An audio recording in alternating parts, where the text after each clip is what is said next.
O mês mudou e a cor também, mas a luta contra o câncer continua.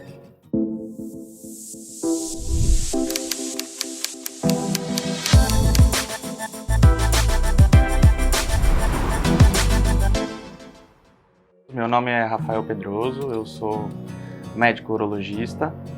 Vim aqui falar um pouquinho hoje sobre a prevenção e o tratamento de câncer de próstata, que é um assunto muito debatido, principalmente no mês de novembro, mas vale aqui deixar uma lembrança que não é para a gente se preocupar com o câncer de próstata só em novembro. E é importante a gente tratar desse assunto basicamente por dois fatores. O primeiro é que mais ou menos 80% das vezes que a gente diagnostica um câncer de próstata, a gente diagnostica ele confinado na próstata, ou seja, nas fases iniciais da doença. Isso garante pra gente uma chance de cura muito grande.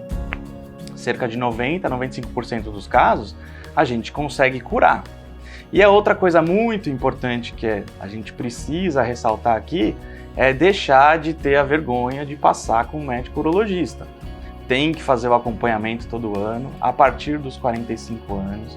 Se você ou na sua família tiver algum pai ou irmão ou alguém que já tenha tido câncer de próstata, a sua chance de ter câncer de próstata vai aumentar um pouquinho. Então, mais importante ainda, de deixar velhos tabus para trás e fazer o exame. Para a gente diagnosticar o câncer de próstata, só existe um exame possível, que é a biópsia de próstata. Mas, no entanto, tem outros dois exames que servem para a gente rastrear isso daí, que são principalmente o toque retal, que todo mundo tem medo, e o PSA. O PSA é um exame de sangue, super simples de fazer, que nada mais é do que uma proteína que a próstata produz normalmente em todos os homens. Sempre que a próstata sofre qualquer tipo de agressão, ela aumenta a produção do PSA. Então não é porque o PSA subiu que estou com câncer, precisa ficar desesperado. Não. Na maioria das vezes que o PSA sobe, não é câncer. Pode ser uma inflamação, uma infecção, um aumento benigno da próstata ou até um tumor de próstata. Então, subir o PSA significa um alerta para a gente continuar a investigação e chegar num possível diagnóstico de câncer de próstata. Hoje em dia, no diagnóstico, para a gente fazer o diagnóstico do câncer de próstata, a gente lança mão de alguns outros artifícios, alguns outros exames que são importantes também para a gente ter uma noção mais exata do que está acontecendo.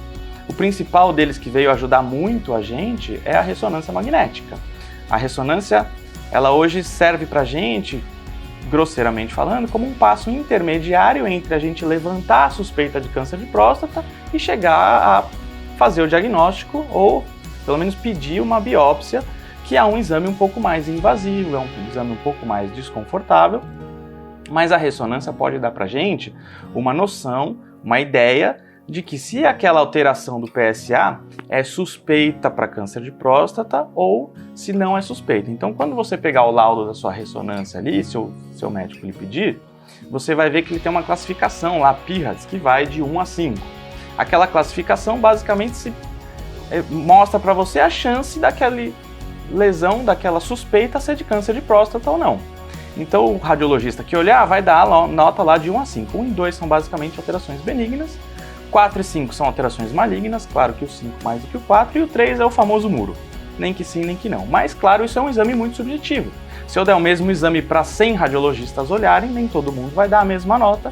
Claro que as confusões ficam normalmente entre 2 e 3, 3 e 4. Raramente um vai dar nota 1, outro vai dar nota 5. Um não vai achar nada suspeito para câncer de próstata e o outro vai achar muito suspeito. Então as confusões ficam nas notas intermediárias. Mas por que isso é importante? Porque o seu urologista vai se apoiar nesse resultado para decidir se a gente vai seguir em frente e tentar fazer um diagnóstico, tentar investigar um pouquinho mais com um exame um pouco mais desconfortável, um pouco mais invasivo, ou se dá para a gente esperar um pouquinho. Por que muitas vezes dá para a gente esperar? Porque o câncer de próstata é uma doença muito indolente, ou seja, ele demora para crescer, demora para evoluir e, o que eu falei no comecinho lá atrás, na maioria das vezes que a gente diagnostica um câncer de próstata, a gente diagnostica nas fases mais iniciais da doença. Então, dá para a gente acompanhar isso com calma, não precisa se desesperar. Hoje em dia a gente tem vários tipos de tratamento para câncer de próstata, que vão desde nada até os tratamentos mais invasivos. Nada, leia-se, não vamos te abandonar. A gente vai continuar tratando, vamos fazer uma observação vigilante dos tumores. Os tumores em fases muito iniciais, a gente consegue ir acompanhando para ver se ele muda a característica, se altera os seus exames, se altera o toque retal. E os tratamentos mais invasivos, que são a cirurgia, radioterapia e hormonioterapia.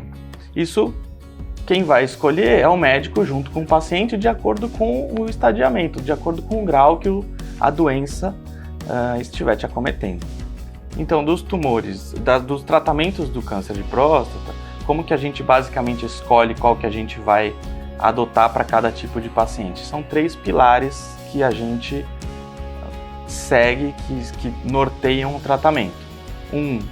A cura, a chance de ficar curado, e outros 2 que são os grandes medos dos pacientes e que podem ser frutos do tratamento de câncer de próstata. Que o primeiro é a impotência sexual e o segundo é a incontinência urinária.